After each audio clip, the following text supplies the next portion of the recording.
Hello everyone, it's Laffy Traffy. It is time to talk about One Piece chapter 1080, The Legendary Hero, Garp. That was the implied title. This chapter held an incredible feat by our lovable grandfather of abuse, Garp. Monkey D. Garp. If you haven't and you're interested in watching my reaction to such an epic moment, make sure you go watch my VOD for chapter 1080 to see just how insane this chapter really was. But before we get into the Garp action, because of course that's what we all really want to talk about, and we will, I wanted to go over some of the devil fruit reveals that we got in this chapter, because we now have 90% of Blackbeard's commander's devil fruit abilities now. Some were revealed in this chapter, and many were revealed in the Law vs. Blackbeard chapter, which we still don't know where Blackbeard is, so Schrodinger Law is still perfectly fine. So I wanted to go into all of the devil fruits all in one shot, because this is a crew full of devil fruit users. We've got Blackbeard. In case you didn't know, he has the Dark fruit and the Quick fruit. Two very powerful abilities. You might have heard of them. We have Kuzan, which he hasn't officially been named a Titanic captain, but we can assume that's what he is. Even if he's not, he's still a very powerful ally of Blackbeard, but we'll get into that. He of course has the Ice fruit. He was the one that we were first introduced for, because I'm gonna go in order of introduction. So I guess Kuzan would have been first, but you get it. Next we got Shiryu. Of course we have the Clear fruit, where his ability was stolen from Absalon. RIP. We were told he has this ability the same chapter that we also revealed that Katarina Devon has the mythical dog fruit model Nine-Tailed Fox, which she can disguise herself and turn into other people. I don't know what condition has to be met for her to turn into other people. Does she have to kill them? Does she have to take the DNA? Just touch them like Bon Clay? Who knows? But we've got her. Next we move on to the reveals of when Blackbeard went up against the Heart Pirates, who are notoriously not devil fruit users, but fishmen. Well, at least one of them is. Which is why they were quite a good fit against all the devil fruit users of Blackbeard's crew. Schrodinger Law is still fine. But we got the beautiful reveal of Doc Q, who has the Sick fruit that can, I'm sure can do other things, but one thing it can do is turn my boy into a beautiful woman. And I am for that. So Doc Q can affect other people's physicality. Beautiful moment of gay panic. I fully accept it. And then we have Jesus Burgess, who fittingly, I suppose, has the strong fruit where he can just lift up mountains and is strong. Then Augur has a very interesting devil fruit that I feel could really enhance his ability, and that is the Warp fruit, where he was able to take Blackbeard back and forth and go different places. That could definitely be advantageous for a sniper to have, so that's one of the ones that really stand out to me, as well as Shiryu. If the Clear fruit bypasses observation hockey, so really not sure how useful it really is at this point, but to say that Shiryu, as a very underhanded fighter, the Clear fruit works very well with him. And to be fair, all of these abilities, Jesus Burgess's strong fruit, Doc Q's sick fruit, they all do very much go in hand with the characters that have them, which that's just to say what Blackbeard's ability really is, that he has handpicked these devil fruits for these characters very particularly. It really enhances that idea of world building where Blackbeard is truly on the hunt for powerful devil fruit users. And now we move on to this chapter's reveals of the last three characters' devil fruit abilities. The first one is Avalo Pizarro, and he is an island. He is just the entire island. He has the island fruit, in which he can control various parts of the island and see through them, speak through them. To see the giant stone skull on the island start talking, I was very concerned what was going on and I had no idea. But no, it was just Avalo Pizarro controlling the island.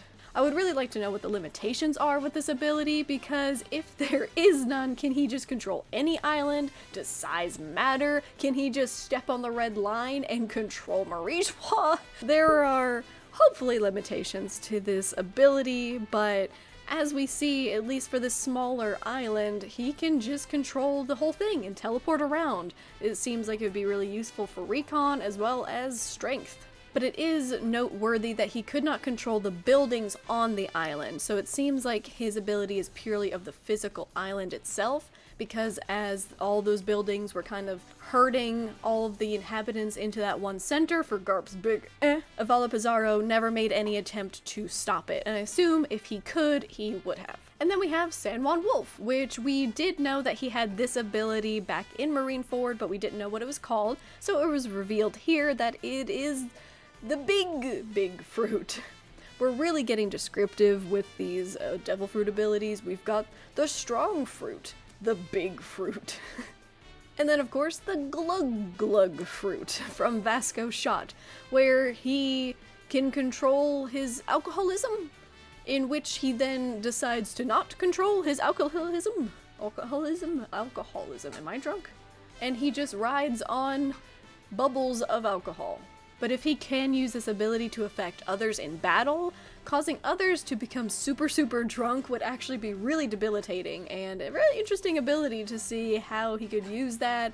And, well, we always see him drinking, topa, so it's a pretty fitting ability for him. And that is all of the known devil fruit users of Blackbeard's entire commander group. 90% of them, that is, because the last one we do not know is Lafitte. We do know that he does have a devil fruit ability based on his previous actions. It might have something to do with hypnotism.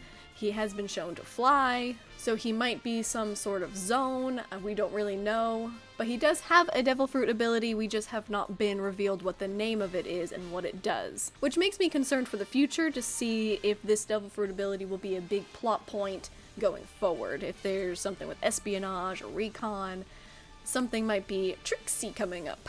Just the fact that he's the only one not revealed yet makes me think that there's something special about it. But that is, like I said, 90% of Blackbeard's full commander lineup of devil fruit users. Pretty much every single one of these feels handpicked for their characters, which I guess is the point, as Blackbeard is a known devil fruit hunter. So rounding out this crew, seeing all their abilities, it is definitely going to be one hell of a fight once these guys get into action. Which we might see sooner than later for some of them. But we're going to talk about Kobe now. Kobe escaped with the other slaves of the island, kind of still falling into that kind-hearted, caring nature that Kobe has, where he's thinking of other people and making sure that the civilians are safe. And his reaction with Garp standing up for him at the island at the end, and it was really sweet to see Kobe just totally shocked that Garp would go to this length for him. And we did get a flashback that Kobe actually worked with Perona in order to free himself, and Perona's request was that Kobe go free Moria. Kobe being Kobe, he probably did free Moria, so it's a wonder if Moria is even alive, and if he is, why Blackbeard hasn't killed him. If he is working with Blackbeard, why is he caged up? There's a lot of questions surrounding why Moria would still be alive with such a useful ability of bringing dead people back to life in even the smallest form. It's just interesting that Moria is captured but not killed yet. But Kobe probably did free him, so we might be seeing some Moria and Perona action sometime soon. Who knows? I doubt they'd be the type to gear up with the Marines, but we'll maybe see some of them in the future then. But many Marines arrive at Beehive Island for Kobe. We've got Hibari, Prince Grus, and we got to see Tsuru's granddaughter, Kajaku, I'm sorry, who, with more devil fruit reveals, has the whip fruit, where she's got something. And we also get revealed that Prince Grus has a devil fruit ability called the unfortunate name of Squelch fruit, where he can create clay people, which was very interesting. But that was fun that we got even more devil fruit ability reveals for the marine side, where there's just devil fruits everywhere, really. Remember when they were rare? This is crazy. We of course also have Helmeppo on the ship, but the interesting person, sorry Helmeppo, is Tashigi. There was no grand reveal that Tashigi was on there, it was just one panel, and where does Tashigi go without Smoker? Nowhere. So, we might be getting some Garp and Smoker action coming up. That would be super interesting to see how Smoker ties in with everything, which I don't know if it's been revealed or not because it's been headcanon in my head. But Smoker and Tashigi are definitely sword members, right? I mean, this is the confirmation that we needed if it wasn't here yet. But to see that Smoker is part of sword, or it'd be really funny actually if Tashigi was part of sword, but Smoker was like, no, that goes against morals. I'd never sign up. And Tashigi was like, okay, Smoker, sign me up, Garp. And she actually is here just alone without Smoker, but doubtful. Smoker will probably be here showing up soon, and I'm excited to see them because we haven't seen them in a while. Last we saw them, they were taking care of babies. So, I'm ready to have them back. But, speaking of sword, I'll be honest, I am a little confused about the Marines' status that Kuzan was describing the sword members being. They said that they were off paper, meaning that on paper they are not Marines, but they're still acting Marines, in just a sense that if the sword members go off book, or get captured, or, you know, anything else that could happen to them, they can't be used against the Marines for Sword's hidden agenda.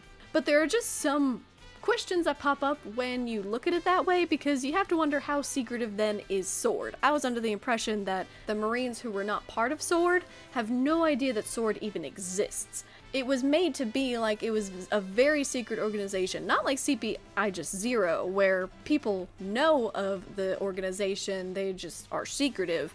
Sword seems to be the undercutting of that organization, therefore, they should be secretive to Cyberpol Aegis Zero. I don't know that I'm coming across as clearly as it's going on in my head, but if they're off the books, the other Marines would have to know about this in order to explain it if it ever did occur that the Sword members had to be removed from the Marines. The other Marines would have to know about Sword members in order to know that they're off the books, right?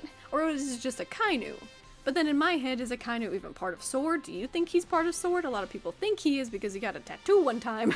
But I just don't know if Sword, in its implied purpose, really aligns with Akainu's purpose. So I am hesitant to say that Akainu is part of Sword.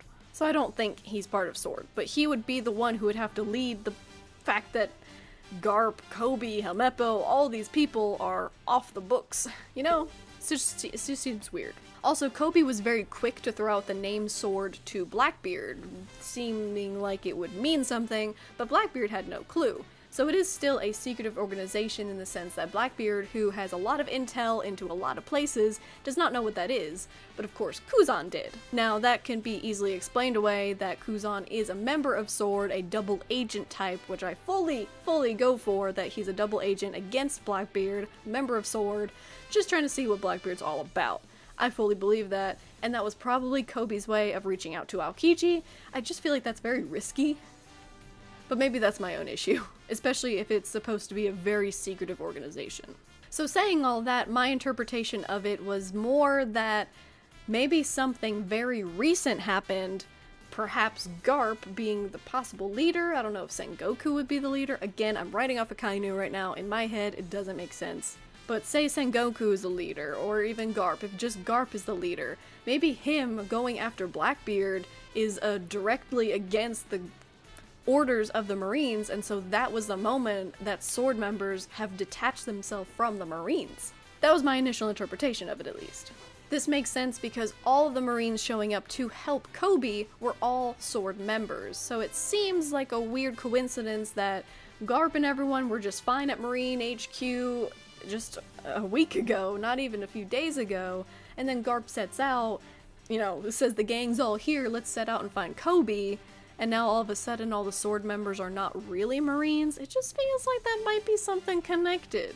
Maybe, but I might be interpreting that wrong. Something just doesn't quite add up to me if it's a super secretive organization that other Marines would know that they're off the books. If their whole purpose is to undermine the secret organization that people do know about, Cyberpol.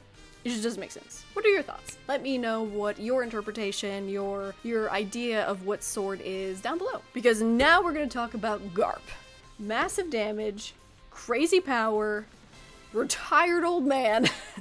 What does that spell? One Piece. Really, any anime, any old man is just the most powerful creature in all the entire world. God, just imagine peak Garp. If this is retired old man Garp, imagine peak Garp. God Valley would have been absolutely insane, and it has to have a full-out flashback in the manga, so I cannot wait for that to happen. But just imagine that. We've got Whitebeard, we've got Big Mom, Kaido, Shiki, Roger, Garp, Rocks, all these powerful figures, most of them versus just Roger and Garp.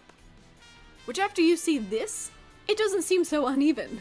Garp's Galaxy Fist mixed with Roger's Divine Departure? It's no wonder God Valley as an island was utterly destroyed, disintegrated. Garp did it. The Rocks pirates barely made it out alive. Rocks didn't, as far as we know. But the length that Garp is going for Kobe is charming, and especially the part where he calls Kobe his irreplaceable prodigy. I mean, sorry, Luffy, you just really chose wrong. Like, he told you to become a Marine. Then maybe this could be you. Maybe he could be defending you, like in Marineford. Should have been a Marine.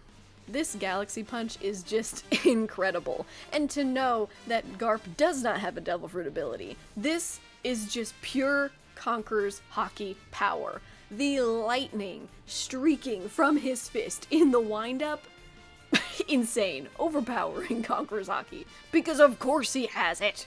His fist is there, the contact is down here. He's got advanced armament, Conquerors, he's got everything. Motherfucker's got everything. He destroyed an entire small town in one hit. And if you didn't check out the One Piece Scans coloring by Yash, incredible. Absolutely incredible to see the potential coloring scheme that this Galaxy Fist, really emphasis on the galaxy, could be visualized as in the anime. Absolutely beautiful. It just really brings in the immensity of this punch. But this Galaxy Fist coming straight after we saw Shanks' Divine Departure, I just think it's a little overwhelming, don't you think? I feel like Oda's trying to tell us something. Oda showed a lot of feats by Luffy, and a lot of people are saying that, you know, after Luffy has awakened now and he's getting used to his abilities in Gear 5, Luffy's really rising the ranks in terms of power. And then we see Shanks, and then we see Garp, and we're like, okay, yeah, no, the ceiling just keeps rising. Luffy seems strong now, and he seems undefeatable in a lot of different ways, but then we see the big power hitters here, and it's just insane how grand the scope is for the end game of this series. Incredible. Just absolutely incredible. But that's it for my review and my thoughts on One Piece Chapter 1080. If you liked the video, make sure you like it and subscribe, and make sure you catch me live next time. There is a break next week, but we'll be back at it the following Friday to react to 1081. And this is Beppo signing out. Bye!